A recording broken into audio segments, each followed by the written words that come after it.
Salam Guru Kapung. Halo guys, kembali lagi di podcast SMA 2 Cikarang Barat bersama Aku Fanya. aku Kinan. Di sini kita bakalan bahas mengenai Hari Batik nih. Nasional. Ya, Hari Batik Nasional. Menurut kalian tahu nggak sih apa itu Hari Batik? Komen di bawah ya. Terus aku mau Sebelumnya jangan lupa untuk like dan subscribe.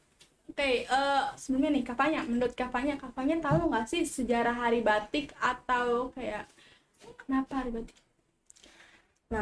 yang aku baca-baca nih, menurut laman situs web Intangible Cultural Heritage UNESCO, itu batik telah terdaftar sebagai warisan dunia yang berasal dari Indonesia nih. Nah, batik Indonesia ini secara resmi diakui UNESCO dan dimasukkan ke dalam daftar budaya non-benda warisan manusia pada 2 Oktober 2009 di sidang UNESCO di Abu Dhabi nih. Nah, batik ini penetapan UNESCO terhadap batik ini menjadi dasar pemerintah Indonesia memperingati Hari Batik Nasional setiap tanggal 2 Oktober, sehingga tanggal 2 Oktober tidak hanya diperingati sebagai Hari Batik Nasional, tetapi UNESCO juga menetapkan sebagai Hari Batik Internasional. Wih, keren ya, udah internasional. Iya. Terus 2 Oktober berarti kemarin dong ya?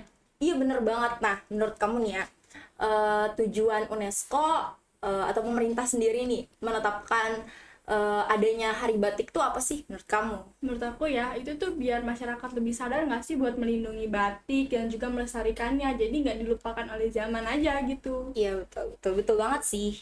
Oh ya, for your information, batik Indonesia ini cukup menarik nih. Dia Kenapa tuh? tuh keberadaan batik ini menjadi lumrah di masyarakat sejak Kerajaan Majapahit di abad 17. Udah lama banget ya. Nah, pada masa itu tuh corak batik ditulis atau dilukiskan pada daun lontar. Tahu nggak sih daun lontar? Dunia biasanya dibuat buat kerajaan zaman dulu itu nggak sih? Kayaknya aku belajar sejarah tuh pasti ada daun lontar gitu. Iya sih, bener. Nah, dan juga ada di papan rumah adat Jawa. Gitu. Banget gitu. Nah, sekarang di batik ini dibuat pada pakaian sekarang. Oh iya, kita juga biasanya pakai batik ya setiap hari Rabu. Karena sekarang upacara, jadi kita nggak pakai batik guys. Sebelumnya kita punya satu hal nih.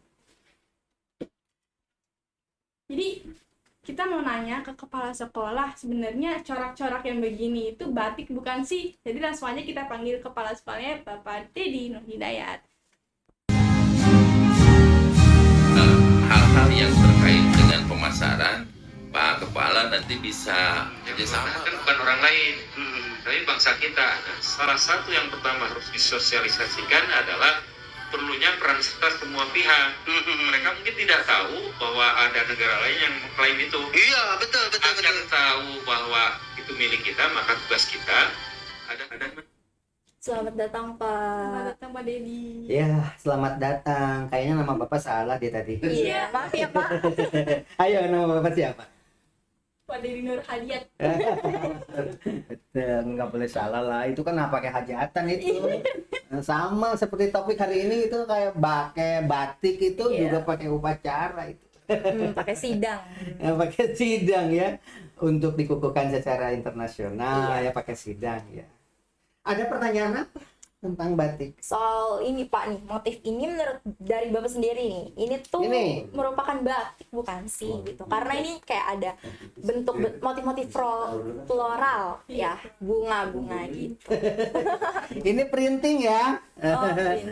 Yang namanya batik itu ada batik tradisional, ada juga batik printing, ada juga banyak motif-motif batik. Ini salah satu contoh nih. Nah, ini dulu ya. Ini tentang celup dan sebagainya nanti belakangan ya. Ini bukan batik, tapi motif batik tradisional.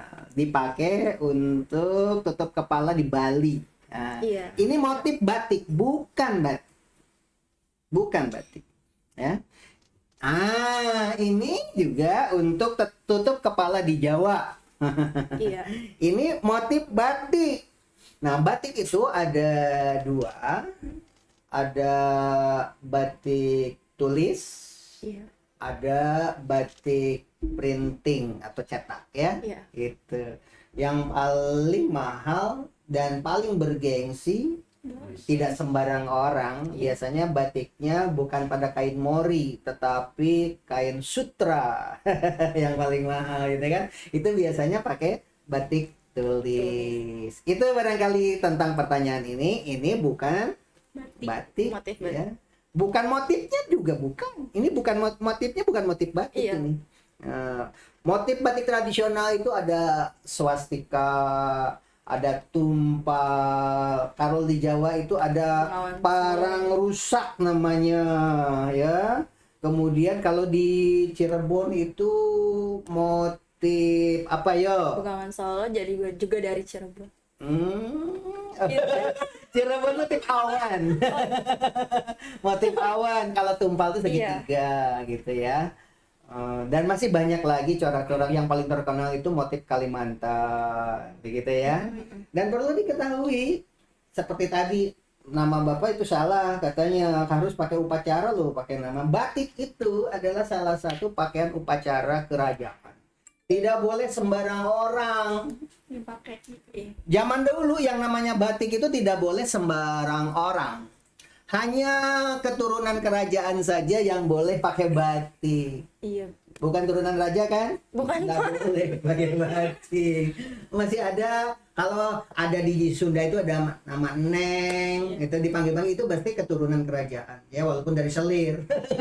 Itu masih boleh itu pakai batik deh. Manusia biasa tidak boleh pakai batik. Tapi sekarang sejak kapan? Sejak agama Islam masuk ke Indonesia, bahwa di dalam Islam itu semua manusia memiliki derajat yang sama gitu. Maka tidak ada pemilahan. Ini pakaian orang-orang tertentu, tidak boleh. Di dalam Islam itu semua memiliki hak yang sama. Betul. Beda itu hanya masalah ketakwaan saja yang berbeda di mata Allah. Makanya batik sejak Islam masuk Indonesia disahkan dipakai oleh siapapun juga. Dan terjadilah perebutan di negara ASEAN. Batik itu yang diakui oleh Malaysia, diakui oleh Filipina, diakui berebut waktu saat itu. Sekarang sudah sah tadi. Tanggal berapa? Tanggal 2 Oktober 2009. Tepuk tangan dong. Itulah hari batik, kita bangga ya, kita punya, diakui banget. Dan sekarang ada yang sedang diperjuangkan. Hadirin sekalian yang ada di rumah, tadi ketika Bapak masuk ke sini ada berbicara tentang kebaya sedang diperjuangkan di UNESCO.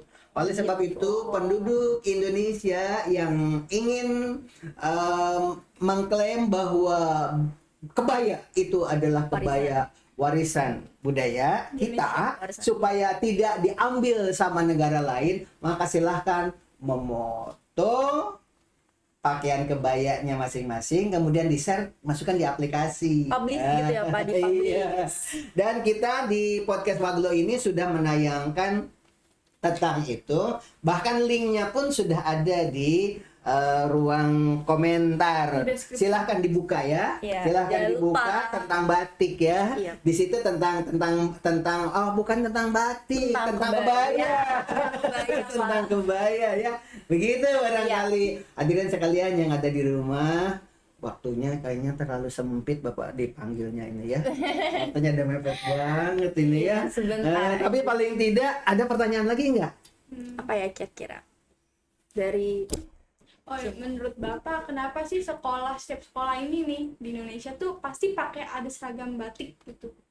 Sebenarnya itu bukan seragam batik, itu motif batik yang dipakai oleh kita ini. Seharusnya mah kita semuanya memakai seragam batik, tapi harganya juga keren. Dan itu bisa mengangkat perekonomian Indonesia di luar negeri. Itu kalau ingin baju bergengsi ya pakai batiknya batik tulis kan begitu. Nah, mengapa di sekolah-sekolah sekarang memakai pakaian motif batik? Supaya memperkenalkan kepada masyarakat bahwa batik itu adalah budaya Indonesia. Walaupun ada di sekolah-sekolah yang lain itu tidak pakai batik, kotak-kotak itu. Iya. Kayak beda gitu ya Pak. Iya, ingin tampil beda. Tetapi ada hari-hari tertentu, walaupun sekolahnya pakai kotak-kotak, ada hari-hari tertentu dia pakai juga batik. Demikian barangkali ya. Iya. Sebagai kata close statement mungkin dari Bapak ya. Iya, Ini boleh. waktunya udah mepet kayaknya ya. Silakan, Oke. Pak.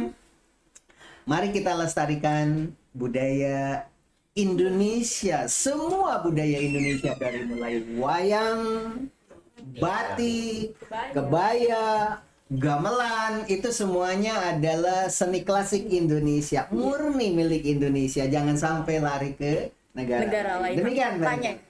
Enggak, silakan. Ya. Mau ditutup? Oke, sekian aja dari kami. Terima kasih sudah menonton. Jangan lupa komen di bawah menurut kalian apa aja sih yang harus dibahas di podcast selanjutnya. Dan salam kupu kapung, sampai jumpa.